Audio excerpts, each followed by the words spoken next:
ధర్మస్థల అనేటటువంటిది ఓ రకంగా కర్ణాటకలోని తిరుమలలాగా భక్తులు వస్తారు. రోజుకి 50,000 మందికి అన్నదానం జరిగేటటువంటి ప్రాంతం. అక్కడ దాని హెడ్గా ఉన్నటువంటి హెగ్డే వచ్చేటప్పటికి ఒకప్పుడు కాంగ్రెస్ మనిషే. ఆయనకి కన్నడ రత్న బిరుదు కూడా ఇచ్చింది కాంగ్రెస్ ప్రభుత్వమే. వాళ్ళ సోదరుడు మాత్రం అక్కడ ఒక నెగిటివ్ ఉంది. అతను దుర్బాబుగా ప్రవర్తించేవాడు అక్కడ అన్నటువంటిది. అతని హయాంలో ఏమైనా జరిగి ఉండాలి ఈ అరాచకాలు, అమ్మాయిలు ఇయ్యా లేకపోతే ఎవరినైనా చంపినియ్యా అన్నటువంటిదే అందరూ భావిస్తున్నది.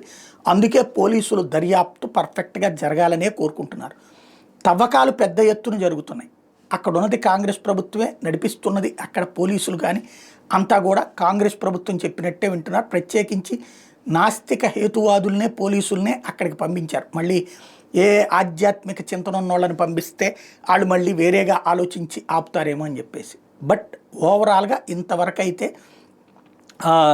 ఒక మగ వ్యక్తికి సంబంధించినటువంటి మృతదేహం మాత్రం అక్కడ ఖననం చేశారన్న తేలింది. అది కూడా అసలు ఆ ప్రాంతం ఏమీ శ్మశానం కాదు కాబట్టి ఖచ్చితంగా అతను ఎవరో చంపి అక్కడ పాతి పెట్టి ఉండాలి.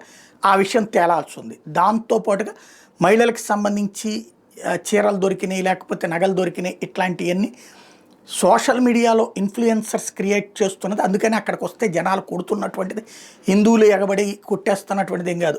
ఏది ప్రత్యేకించి హిందుత్వ సంస్థలు ఎవ్వడు అక్కడ కాపలా గాయట్లేదు వాళ్ళని కాపాడడానికి కోసం అని చెప్పేసి. హిందుత్వ సంస్థలైనా సరే తప్పు చేస్తే వీళ్ళు కూడా రేపొద్దున యాక్షన్ తీసుకోమని కోరడానికి సిద్ధంగా ఉన్నారు.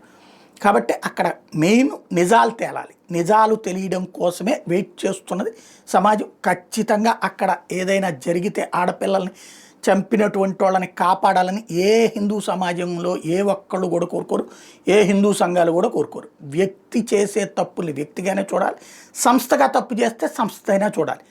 అదే కోరుకుంటున్నారు. బట్ ఇప్పటి వరకు అయితే సోషల్ మీడియాలో వచ్చినటువంటి స్పెక్యులేషన్స్, దాని ఆధారంగా పత్రికల్లో వచ్చిన వార్తలు తప్పించి కర్ణాటక ప్రభుత్వం కానీ కర్ణాటక పోలీస్ శాఖ కానీ అధికారికంగా ఇదిగో ఇంత తవ్వకాలు జరిగినాయి, ఇన్ని శవాలు దొరికినాయి అన్నటువంటి పాయింట్ అయితే లేదు. అదే ఎందుకు ఏంటి అన్నటువంటి తేలాల్సి ఉంది ఇప్పుడు.